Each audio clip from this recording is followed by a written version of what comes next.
Xalq ulduzu Şəhla Həmidova Günə Uğurla verilişində qonaq olarkən diqqət çəkən açıqlamalar verib. Müğənni efirdə bəzi sənət adamlarının görünüşü və estetik müdaxilələrlə bağlı mövqeyini açıq şəkildə ifadə edib. O bildirib ki, son vaxtlar müğənni adı ilə təqdim olunan bəzi şəxslər onun adına belə xəcalət hissi yaşadır. Elə insanlar var ki, müğənni adı ilə televiziyada, sosial şəbəkələrdə təqdim olunurlar və öz adıma utanıram. Açıq deyirlər ki, niyə özünü yığdırmırsan? Axı bu simanı, bu bədəni mənə Allah verib. Əgər qəza olar, ciddi problem yaranar, onu başa düşərəm. Şəhla Həmidova estetik müdaxilələrlə ehtiyac duyulmadığını vurğulayaraq, təbii görünüşün onun üçün daha önəmli olduğunu deyib. Sənətçi bir hadisəni də xatırladıb.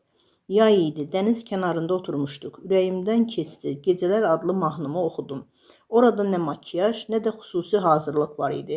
Çəkiliş üçün getməmişdim. Sadəcə oturmuşduq. Məni videoya çəkdilər və paylaşdım. Müğənni həmin videodan sonra sosial şəbəkələrdə tənqidlərlə üzləşdiyini bildirib. Yazırdılar ki, bu nə gündədir, niyə özünü yığdırmır? Bu nə görünüşdür, nə rəngdir?